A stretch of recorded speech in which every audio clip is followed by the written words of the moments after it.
Assalamualaikum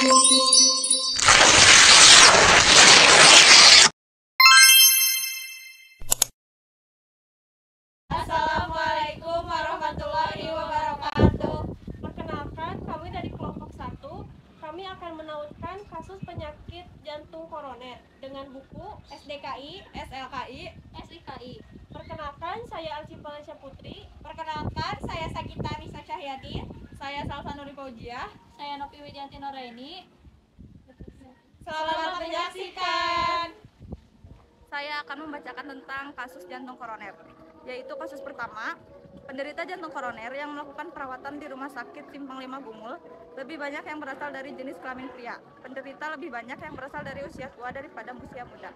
Keluhan yang paling banyak dirasakan oleh pasien ketika mendapatkan serangan jantung koroner pertama kali atau ketika sedang diindikasi terdapat kekambuhan jantung koroner adalah dengan merasakan nyeri yang hebat pada dada pasien. Pasien yang ditemui oleh peneliti mayoritas masih berupa pasien baru yang belum sampai 1 tahun melakukan perawatan jantung koroner. Sebanyak 87% pasien telah melakukan operasi jantung untuk mengurangi keluhan jantung koroner. Selanjutnya adalah kasus kedua. Pada Tuan A dengan diagnosa penyakit jantung koroner didapatkan hasil pengkajian berupa klien mengeluh nyeri dada dengan skala 5. Nyeri timbul saat bernapas ataupun bergerak, klien nampak cemas dan gelisah. Nyeri tersebut sangat mengganggu aktivitas klien. Saat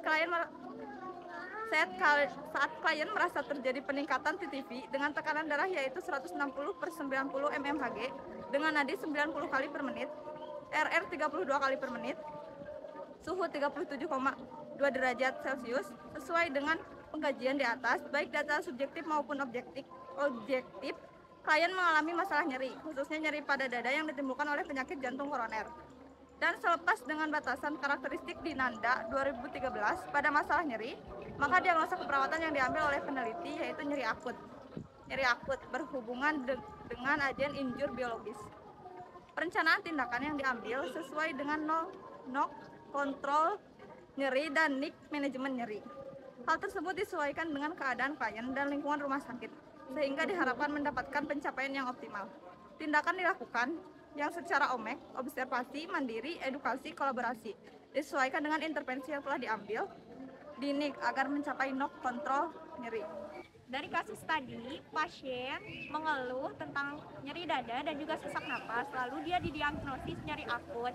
Sekarang, nyeri akut akan ditautkan dengan standar diagnosis keperawatan Indonesia ataupun SDKI.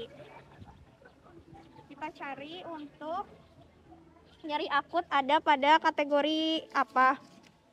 Nyeri akut ada pada kategori psikologis dan subkategori nyeri dan kenyamanan. Nyeri akut dengan kode D0077 pada halaman 172. Lalu dicari pada halaman 172 yaitu nyeri akut dengan gejala dan tanda mayor. Untuk subjektif yaitu yang pertama mengeluh nyeri, dan objektif yang pertama tampak meringis, yang kedua bersikap protektif misalnya waspada, posisi menghindari nyeri, yang ketiga gelisah, yang keempat frekuensi nadi meningkat, dan yang kelima sulit tidur. Untuk kondisi klinis terkaitnya yaitu yang pertama kondisi pembedahan, yang kedua cedera traumatis, yang ketiga infeksi, yang keempat sindrom koroner akut, dan yang kelima glaukoma. Setelah mengetahui diagnosis, sekarang yaitu kita mencari tujuannya di dalam buku SLKI atau Standar Luaran Keperawatan Indonesia. Tadi diagnosisnya yaitu nyeri akut. Nah, yang pertama kita cari di tautan SLKI nyeri akut, yaitu di halaman 172. Kita cari halamannya di 172.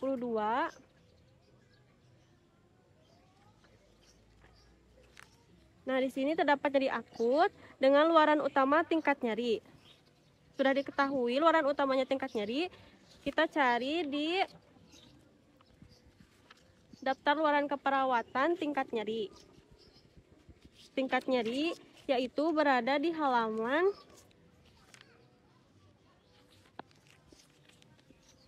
tingkat nyeri yaitu berada di halaman 147. Nah, kita cari di halaman 147.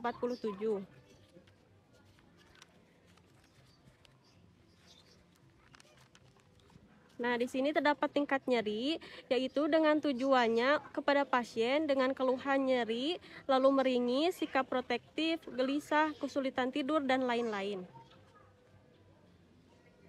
Setelah menautkan kasus jantung koroner dengan buku SLKI, selanjutnya dengan buku SIKI atau Standar Intervensi Keperawatan Indonesia.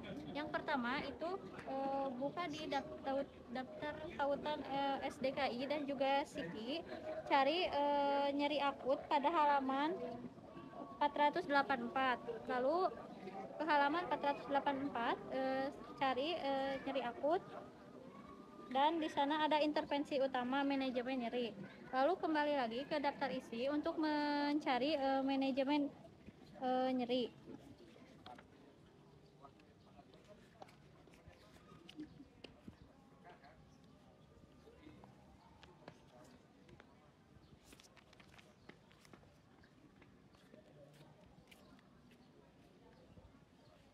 Nah, manajemen nyeri ada pada halaman 201.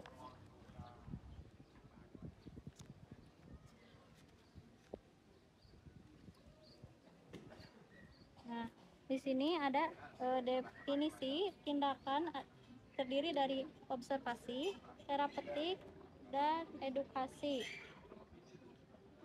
Sekian dari kelompok kami, mohon maaf bila ada kesalahan. Wassalamualaikum warahmatullahi wabarakatuh.